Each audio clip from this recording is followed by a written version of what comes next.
আসসালামু আলাইকুম গাইস, কেমন আছেন আপনারা সবাই? আশা করি আল্লাহর রহমতে সকলে ভালো আছেন। চলে আসলাম আপনাদের মাঝে আমি মোহাম্মদ রুহেল আর একটা নতুন ভিডিও নিয়ে। আজকের টপিকসটা হইতেছে আমার বার্থডে উপলক্ষে আমার বিবি জান আমার জন্য স্পেশাল খাবার তৈরি করতেছে, আমার খুবই পছন্দনীয় খাবার। সেটা হইতেছে গরুর গোশত ও বোনা খিচুড়ি।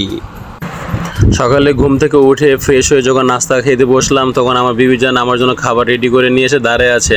তখন দাঁড়িয়ে সে মুসকি মুসকি হাসতেছে। আমি বলতেছি কই নাস্তা দাও খাবো। সে আমাকে বার্থডে উইশ করার পরে সে খাবারটা আমার কাছে সামনে এনে দিছে। আমি তো অবাক হয়ে চেয়ে রয়েছি খাবারটা দেখে। বোনা খিচুড়ি ও গরুর গোশত।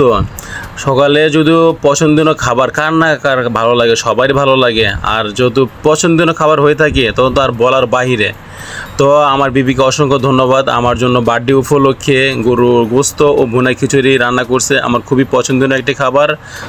আমার বিবি যে সকালে উঠে কষ্ট করে রান্না করছে, রান্না করে আমার পছন্দের খাবার আমাকে সারপ্রাইজ করছে। আমার বিবিকে অসংখ্য অসংখ্য ধন্যবাদ। আর আমার জন্য সকলে দোয়া করবেন। আমার পছন্দনীয় খাবারটা আপনাদের মাঝে শেয়ার করলাম। খাবারটা কেমন হয়েছে অবশ্যই আপনারা কমেন্ট করে জানাবেন। আর আরেকটা বিষয় হইতেছে আমার বিবির জন্য দোয়া করবেন, আমাকে যেন প্রতিদিন এভাবে করে সারপ্রাইজ খাবার যেন আমাকে গিফট করে।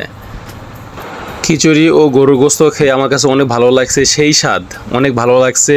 আর আমার বিবি খিচুড়ি যে রান্না করে এটার মধ্যে তার একটা সিক্রেট জিনিস আছে, সেটা আমি আপনাদের মাঝে আজকে শেয়ার করতেছি। সেটা হলো আমার বিবি যখন খিচুড়ি রান্না করে, ভুনা খিচুড়ি, তখন আমার বিবি কোনো সয়াবিন তেল দেয় না, সে সরিষার তেল ইউজ করে, খাঁটি সরিষার তেল। এই জন্য খিচুড়ি সরিষার তেল দিয়ে ব্যবহার করলে খিচুড়ির স্বাদটাই থাকে অন্যরকম। আপনারা অবশ্যই সরিষার তেল দিয়ে খিচুড়ি রান্না করে খাবেন, তখন আপনারা বুঝবেন যে সরিষার তেল দিয়ে আর সয়াবিন তেল দিয়ে রান্না করার স্বাদটা পুরোটাই আলাদা, পুরোটাই ভিন্ন রকম। গরুর গোশত ও বোনা খিচুড়ি রান্নাটা কেমন হয়েছে অবশ্যই আপনারা কমেন্ট করে জানাবেন। আর একটা কথা, আমার চ্যানেলটি একদমই নতুন, অবশ্যই আপনাদের সাপোর্ট দরকার আছে। যারা সাবস্ক্রাইব করেছেন তাদেরকে অসংখ্য ধন্যবাদ, আর যারা করেন নাই তারা অবশ্যই আমার চ্যানেলটি সাবস্ক্রাইব করে দিবেন। আল্লাহর রহমতে সকলে ভালো থাকবেন।